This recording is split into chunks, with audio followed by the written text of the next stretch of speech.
Hi guys, welcome to big topic. Thalapathy ரசிகர்களுக்கு நிறைய பேருக்கு பார்த்தோன்னா இந்த இன்டர்வியூ பார்த்துருந்தீங்க அப்படின்னா பயங்கர ஹாப்பியாக இருந்திருக்கும். தளபதி ரசிகர்களோட மனசில் இருக்கிற பாரமே குறைஞ்சிருக்கும். அந்த லெவலில் தான் பார்த்தோன்னா நெறியாளர் வச்சு செஞ்சார் அப்படின்னு சொல்லணும். யார் அப்படின்னா டிவிகேக்கு எதிராக பார்த்தோன்னா ரொம்பவுமே என்ன சொல்கிறது, டிவிகே பற்றி பார்த்தோன்னா தவறான விஷயங்களை பார்த்தோன்னா திமுக ஜாயின் பண்ணதுக்கப்புறமா பேசிகிட்டு இருக்கிற வைஷ்ணவி, இந்த பொண்ணை பற்றி எல்லாருக்கும் தெரிஞ்சிருக்கும். இந்த பொண்ணு தான் பார்த்தோன்னா ஆங்கர் வச்சு செஞ்சுருக்காருன்னு சொல்லணும். அவருக்கு ஒரு ஹேட்ஸ்அப் நம்ம கண்டிப்பாக சொல்லலாம். அந்த லெவலில் அவரோட ஸ்பீச் இருந்துச்சு, அவரோட கேள்விகளும் இருந்துச்சு. அதுக்கு பதில் தெரியாமல் பார்த்தோன்னா திணறிட்டு இருக்கிற அந்த வைஷ்ணவி பார்க்கும்போது ரொம்பவே பாவமாக இருந்துச்சுன்னு தான் சொல்லணும்.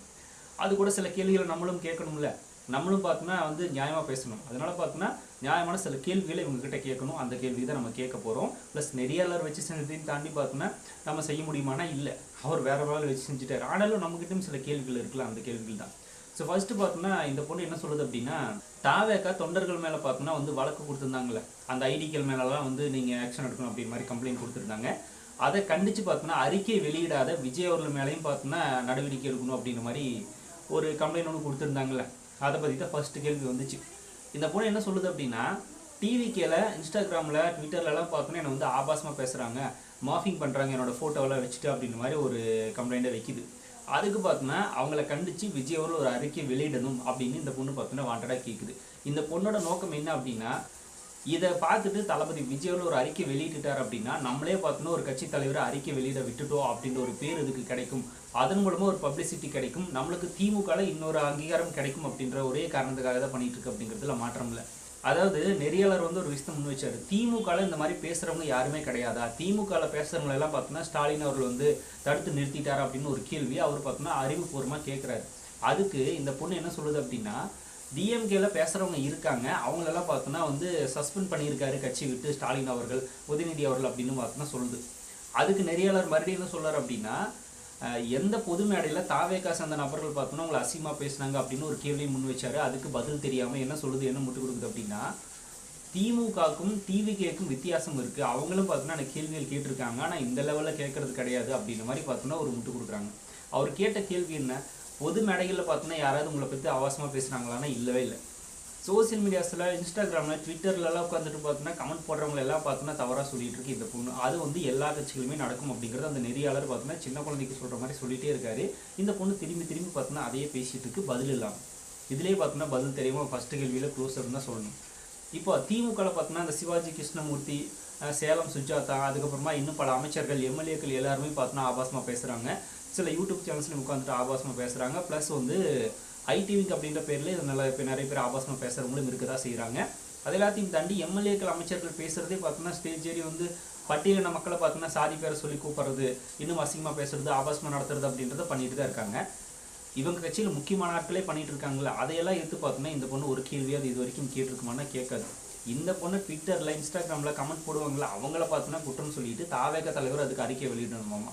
ஏன் இன்னும் சொல்ல போனால் இன்ஸ்டாகிராம் நான் யூஸ் பண்ணுறேன், இன்ஸ்டாவில் பார்த்தோன்னா எனக்கு இந்த மாதிரி தவறான விஷயத்தெல்லாம், அதனால் இன்ஸ்டா நிறுவனமே பார்த்தோன்னா இதை கண்டிச்சு ஒரு அறிக்கையை வெளியிடல அப்படின்னு கேட்டாலும் கேட்கும், ட்விட்டர் நிறுவனம் ஒரு அறிக்கை வெளியிடணும் அப்படின்னு கேட்டாலும் கேட்கும். அந்த லெவலில் தான் இருக்குது இந்த கேள்வி.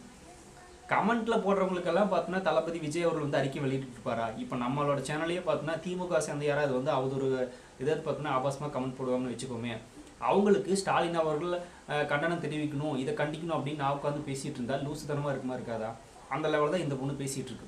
அப்படின்னா நம்ம இந்த சிம்பிளாக இன்னொரு விஷயம் சொல்லாமல், நீ ஏன் இன்ஸ்டாகிராம் யூஸ் பண்ணாமல் க்ளோஸ் பண்ணிட்டு போகலாமே அப்படின்னு நம்ம ஒரு கேள்வி கேட்டோம் அப்படின்னா, அது ஏன் விருப்பம், நான் பண்ண வேண்டிய அவசியம் இல்லை அப்படின்னு இந்த பொண்ணு சொல்லுவோம். அப்போ நம்ம என்ன சொல்கிறோம் அப்படின்னா, அது அவரோட விருப்பம், அறிக்கை வெளியிடறதும் வெளியிடாததும். கமெண்ட்ஸ்க்கு முடிஞ்சால் நீ ரிப்ளை பண்ணிட்டு போயிடு, இல்லைன்னா பிளாக் பண்ணிட்டு போயிடு. அதை விட்டுட்டு பார்த்தோம்னா அறிக்கை அவர் வெளியிடணும் அப்படின்னா, அவர் ஒரு கட்சி தலைவர், அவர் என்ன பார்த்தோன்னா பக்கத்து வீட்டுக்காரரா மன்னிப்பு கேட்கறதுக்கு, இல்லை அறிக்கை வெளியிடறதுக்கு. அவர் ஒரு கட்சி தலைவர், எல்லாருமே பார்த்தோன்னா அவர் சரி பண்ணிட்டு இருக்க முடியாது, பார்த்துட்டு இருக்க முடியாது. சரி, அதையும் மீறி இந்த பொண்ணு சொல்கிற மாதிரி ஒரு அறிக்கை வெளியிட்டுட்டா அடுத்த நிமிஷமே பார்த்தோன்னா எல்லாரும் அதை பண்ண விட்டுருவாங்களான்னா திரும்ப பண்ண தான் செய்வாங்க. அப்புறம் அப்போ மறுபடியும் அறிக்கை வெளியிடணுமா? இந்த மாதிரி அறிக்கை வெளியிட்டுட்டே தான் இருப்பாங்களா? இது ஒரு கேள்வின்னு வேறு கேட்டுருக்கு இந்த பொண்ணு. அதோட என்னென்னு சொல்கிறாங்க அப்படின்னா, ஸ்டாலின் அவர்கள் பார்த்தோம்னா நிறைய பேர் சஸ்பெண்ட் பண்ணியிருக்காருன்னு சொல்கிறாரு. அதே மாதிரி பொது மேடையில் தாவேக்கா யாராவது அந்த மாதிரி அசிங்கமாக பேசியிருந்தாங்க அப்படின்னா அவங்கள தளபதி விஜயில் இது வரைக்கும் கண்டிக்காமையோ இல்லை சஸ்பெண்ட் பண்ணாமையோ இருந்தால் இந்த கேள்வி முன்வைக்கலாம். அப்படி யாருமே இல்லை. இது எல்லாத்தையும் தாண்டி எல்லா கட்சிகளுமே இந்த மாதிரி நடக்க தான் செய்யும். திமுகவில் கம்மியாக நடக்குது, அதிமுகவில் அதிகமாக நடக்குது, தாவேக்கள் அதிகமாக நடக்குது அப்படின்னு பேசுறதுக்கெல்லாம் பார்த்தோன்னா இது நேரம் கிடையாது. சோசியல் மீடியான்னு வந்துட்டாலே எல்லாருமே இதை பண்ண தான் செய்வாங்க. அது சரி அப்படின்னு நம்ம சொல்ல கிடையாது. ஆனால் எல்லாரையும் பார்த்தோன்னா இதுக்கு தான் பழகி போய் இதில் தான் பார்த்தோன்னா அரசியலே பாதி அரசியல் சோசியல் மீடியாஸில் தான் ஓடிட்டுருக்கு. அப்புறம் ஸ்டாலின் அவர்களே சொல்லியிருப்பார். அவரே பார்த்தோன்னா நிறைய அறிவுரைகள் பண்ணியிருந்தாலும் சில பேரை சஸ்பெண்ட் பண்ணியிருந்தாலும் இப்போ சிவாஜி கிருஷ்ணமூர்த்தி மறுபடியும் பார்த்தோன்னா அது அவர் ஆபாச மாதம் பேசிகிட்டு இருக்காரு. அவர் நிறுத்திட்டாரான்னு இல்லவே. அப்புறம் அதுக்கப்புறமா வந்து அவர் ஒரு ஸ்டேஜில் பேசியிருந்தார், நைட்டு தூங்கும்போது பார்த்தோன்னா பயத்தோடய தூங்குற, அடுத்த நாள் காலையில் எந்திரிக்கும் போது எங்கே நம்ம ஆளுங்க என்ன மாதிரியான பிரச்சனை கொண்டு வரங்களோ அப்படிங்கிற பயத்திலேயே தான் எந்திரிக்கிற ஒவ்வொரு நாள் அப்படின்னு அவரே சொல்கிறார். இதெல்லாம் அந்த பொண்ணு பார்த்துருக்கா, கேட்டிருக்கா, இல்லை ஏதாவது பார்த்தோன்னா தெரியுமா? அவங்க கட்சியில் ஸ்டாலின் அவர்கள் முதல்வர் அவர்களே கண்டிச்சாலும் பல பேர் கேட்காம இருக்கிறாங்க அப்படின்ட்டு அவர் அந்த இடத்துல மென்ஷன் பண்ணி சொல்கிறார். தூங்கி எந்திரிச்சா எங்கே நம்ம ஆளுங்க பார்த்தோன்னா என்ன பிரச்சனை புதுசாக கொண்டு வருவாங்களோ அப்படின்ற பயத்திலே தான் இருக்குது அப்படின்னு சொன்னார். இதெல்லாம் இது தெரியாமல் பார்த்தோன்னா தற்கொலைத்தனமாக பேசிகிட்டு இருக்குது. கமெண்ட்டில் பார்த்தோன்னா பேசுகிறவங்களுக்கு விஜய் வந்து அறிக்கை வெளியிடுமாமா, அவர் வெளியிடவே மாட்டார். என்ன பண்ணுவீங்க? இப்போ அந்த கமெண்ட்டை வந்து பண்ணுறவங்க யாரும் அவங்களை தேடி கண்டுபிடிச்சி அது மேலே பார்த்தோன்னா கம்ப்ளைண்ட் கொடுத்து ஆக்ஷன் எடுங்க, இல்லை அப்படின்னா விட்டுட்டு போயிருங்க, அவ்வளோதான். அடுத்தது என்ன கேட்டிருக்காங்க அப்படின்னா, த்ரிஷாவோட ஃபோட்டோ போட்டு பார்த்தோன்னா தளபதி விஜய் வந்து த்ரிஷா பர்த்டேக்கு பார்த்தோன்னா ஒரு ஃபோட்டோன்னு பிக் ரிலீஸ் பண்ணாருங்களா த்ரிஷா அவங்க, அந்த பிக் எடுத்து பார்த்தோன்னா இதுக்கெல்லாம் நேரம் இருக்குது, மக்களை சந்திக்க நேரம் இல்லையா அப்படின்னு கேட்டு ஏங்கர் ஒரு கேள்வி கேட்டார். இது அவங்களோட பர்சனல், அதை பற்றி நீங்கள் எப்படி கேட்கலாம் அப்படின்னு பார்த்தோன்னா கேட்டார். அதுக்கு உடனே வேறு மாதிரியான ஒரு பதில் சொல்லணும் அப்படின்றக்காக, இல்லை ஃப்ரெண்டெல்லாம் மீட் பண்ணுறதுக்கு டைம் இருக்குது, ஆனால் அவரோட வீட்டு முன்னாடி பார்த்தோன்னா மக்கள் பல பேர் நின்றுட்டு இருந்தாங்க, அவங்களெல்லாம் பார்க்குறதுக்கு டைம் இல்லையான்னு தான் நான் கேட்டேன் அப்படின்னு அப்படியே மழுப்பிடுச்சு. சரி ஓகே, அத்தனை பேர் பார்த்தோன்னா அங்கே வந்து நிற்கிறாங்க அப்படின்னா விஜய் அவர்கள் வீட்டில் இருந்தால் தானே வெளியே வந்து கை கட்டுவார், அவர் வீட்லேயே இல்லையா, அப்புறம் எப்படி பார்த்தோன்னா வெளியே வர முடியும்? இப்போ இந்த பொண்ணோட வீட்டுக்கு முன்னாடி பார்த்தோன்னா இவங்களை இன்ஸ்டாவில் ஃபாலோ பண்ணுற யாராவது ஒரு ஃபேன் வச்சுக்கோமே, அந்த ஃபேன் போய் பார்த்தோன்னா வெளியே நின்றுட்டு இந்த பொண்ணை கூப்பிட்டே இருக்காங்க, இந்த பொண்ணு வீட்டில் இல்லை ஆனால் வெளியே வரவே இல்லைன்னு சொல்லி பார்த்தோன்னா இவர் போய் கமெண்ட்லலாம் பார்த்தோன்னா சோசியல் மீடியாஸில் அதிக அளவில் வைரல் பண்ணுறாருன்னு வச்சுக்கோங்க. இந்த பொண்ணுக்கு பார்க்கறதுக்கு தெரிய வருது. அப்போ இந்த பொண்ணு என்ன சொல்லும், நான் அப்போ வீட்டில் இல்லவே இல்லையே, நான் எப்படி வெளியே வரணும் அப்படின்னு சொல்லும். அவர் திரும்ப இல்லை நீ வெளியே வரல அப்படின்னு திரும்ப அந்த கேள்வியை கேட்டிருந்தா எந்த அளவுக்கு முட்டாள்தனமாக இருக்குமோ அந்த லெவல் இருக்குது. அவர் தான் வீட்டில் இருந்தால் வந்திருப்பாரு, அவர் இல்லவே இல்லை, அப்புறம் எப்படி பார்த்தோன்னா வர முடியும்? அங்கே இருக்கிற பல பேர் அதை தான் சொன்னாங்க. இருந்திருந்தால் வந்து பார்த்துருப்பாரு, இல்லாமல் பார்த்தோன்னா அங்கே போய் கத்திட்டு இருந்தா நின்று இருந்தால் என்ன பிரயோஜனம்? சரி, அதுவும் இல்லாமல் அவரோட ரசிகர்கள் பார்த்தோன்னா அவரை பார்க்க போனாங்க, அவர் வந்து பார்க்கல அப்படின்றத அவங்களே பெருசாக ஃபீல் பண்ணல, இந்த பொண்ணுக்கு என்ன பிரச்சனை? இதையே பார்த்தோன்னா தேவையில்லாமல் கேட்டிருக்கு. இது ஒரு கருத்துன்னு பார்த்தோன்னா இதை வேறு சோசியல் மீடியாஸில் உட்காந்து பேசுறது நிறையர்கள் பயங்கரமாக அதுக்கும் ஒவ்வொரு கேள்விக்கும் பாயிண்டாக பார்த்தோன்னா அந்த ஆங்கரை வந்து வச்சு செஞ்சுருந்தாரு. அதெல்லாம் பார்க்கும்போது செம்ம ஹாப்பியாக இருந்துச்சு. பதில் தெரியாமல் திணறிட்டு இருந்துச்சு இந்த வைஷ்ணவி பொண்ணு. அதுக்கப்புறமா வந்து மக்கள் என்ன பண்ணாலும் என்ன நல்லது பண்ணாலும் அது நம்ம பசங்க தான் பண்ணாங்க அப்படின்னு தளபதி தானே டைலாக் பேசுகிறாரு. அப்படி இருக்கிறப்ப எது நல்லது நடந்தாலும் இந்த மாதிரி தவறான விஷயங்கள் நடந்தாலும் அவர் தானே பொறுப்பு, அவர் தானே அறிக்கை வெளியிட்டுட்டே ஆகணும் அப்படின்ற மாதிரி கட்டாயமாக நிற்குது. சரி ஓகே, இப்போ இந்த பொண்ணு கட்சியில் சேர்ந்துருக்கல, இந்த திமுக கட்சியில், இந்த கட்சியில் ஒரு முதல்வர், தமிழ்நாட்டில் ஆளக்கூடிய முதல்வர், இவர் ஆட்சியில் நல்லது நடந்தாலும் கெட்டது நடந்தாலும் இவர் தான் பொறுப்பு அப்படின்னு சொன்னால் நல்லதுக்கு மட்டும் பொறுப்பேற்றுக்குவாங்க, கெட்டது வந்தால் பார்த்தோன்னா அதுக்கு நாங்கள் எப்படி காரணமாக முடியும்? அது போலீஸ் பண்ண வேலை, அது சில எம்எல்ஏக்கள் பண்ணாங்க, சில ஐடி விங் பண்ணாங்க, சில முக்கியமான நபர்கள் பண்ணாங்க, அதுக்கு ஸ்டாலினுக்கு என்ன சம்மந்தம் அப்படின்னு கேட்குறாங்க. அதுக்கு அப்போனா அவருக்கும் பார்த்தோன்னா அவர் தானே பொறுப்பேற்றாகணும், அதை மட்டும் ஏன் ஏற்றுக்க மாட்டுறாங்க, அதை மட்டும் ஏன் அந்த பொண்ணு கேள்வி கேட்கல அப்படின்றது முதல் கேள்வி. அதுக்கப்புறமா அஜித்குமாரோட லாக்அப் டேட் நடந்துச்சுல, அந்த லாக்அப் டேட்டுக்கு ஸ்டாலின் அவர்கள் ஏன் போகல, வேங்க வயலுக்கு ஏன் போகல, அதுக்கப்புறமா பார்த்தோன்னா பரந்தூர் மக்களையே இன்னும் சந்திக்கல அப்படின்ற ஒரு கேள்வி இருக்குல்ல. இந்த மாதிரியான விஷயங்களும் பார்த்தோன்னா தமிழ்நாட்டில் நடந்துட்டு தானே இருக்குது. அதுக்கும் பொறுப்பு பார்த்தோன்னா முதல்வர் ஸ்டாலின் தானே, அவரே அங்கே போகல அப்படின்ற ஒரு கேள்வியை இந்த வைஷ்ணவி பொண்ணு முன் வைக்குமானா வைக்காது. ஏன் வைக்காது அப்படின்னா தெரியாது. இதனோட நோக்கமே அஜெண்டாவே என்ன அப்படின்னா தளபதி விஜய் அவர்களை பற்றி பேசணும் அப்படின்றது ஒரு அஜெண்டா கொடுத்துருக்காங்க. அது இந்த பொண்ணு பேசிகிட்டு இருக்கு. அதை வந்து இதுவே ஓப்பனாக சொல்லுது.